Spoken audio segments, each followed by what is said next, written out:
30 ans d'existence de la RAC, c'est 30 ans de régulation des médias au Bénin et 30 années d'expériences diverses, de péripéties, de décisions pas toujours bien comprises des professionnels des médias, mais 30 années d'une présence remarquée sur la scène dans la mission de préservation de la liberté de la presse et de la communication, au même moment du respect de l'éthique et de la déontologie, au même moment de l'accès équitable aux médias et des services publics. Pendant longtemps, les organes eux-mêmes font leur carte.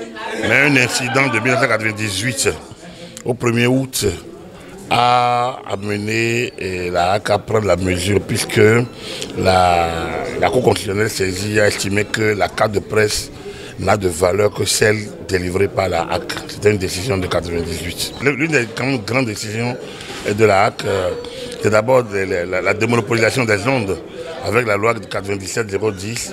Il y a eu les premières radios et télévisions privées, que ça n'existait quand même pas. Aujourd'hui, tout paraît tellement normal, mais imaginez quand même qu'en 1994, quand la HAC s'installait, il n'y avait pas de radio et de télévision privée. Et qu'il a fallu un forcing de Somano par rapport à Golf, un forcing de l'AIND par rapport à LC2, qui ont permis, en 1997, cette loi. Nous-mêmes, association, nous avons fait de notre mieux pour que la loi de 1997 arrive. Aujourd'hui, on a des médias en ligne. C'est quand même là qu'il y a l'avènement de code de l'information, la loi 2015-0. 7 du 20 mars 2015, portant code de l'information de la communication en République du Bénin, donc qui a ramassé un certain nombre de prérogatives de la HAC qui était dans la loi organique de 92 avec le code de déontologie et a permis à la HAC donc de réguler aujourd'hui les médias en ligne, d'abord de les autoriser et de gérer leur existence. Moi, j'ai appartenu à la troisième mandature, 2004-2009. Et pendant ce temps, nous avions pris ces mesures-là, comme les auditions publiques, c'était sous ma mandature. Les décisions qui limitent la publicité sur les médicaments. On a commencé et la quatrième mandature a continué. Les états généraux de 2002, c'est grâce à la HAC, c'est ensemble avec la HAC et le ministère de la Communication. C'est ensemble qu'on a acheté la maison des médias qui a Badjo Mende, Thomas Meillassan.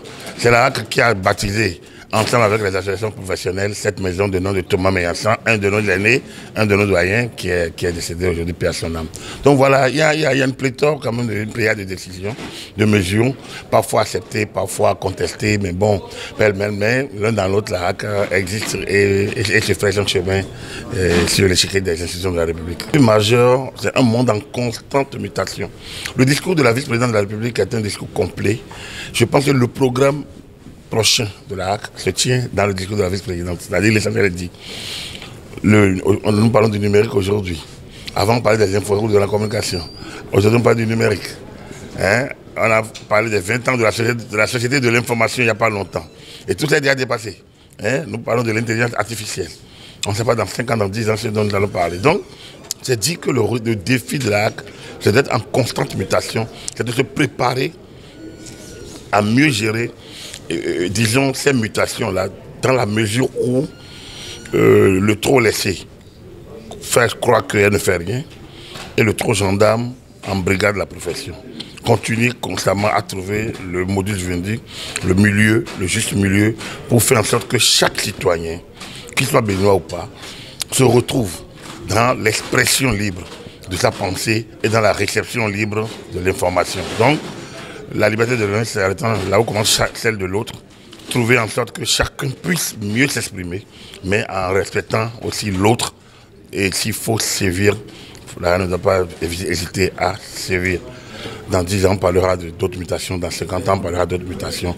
Les hommes changent, mais les institutions vont rester. C'est d'être toujours là pour être utile au temps et aux hommes.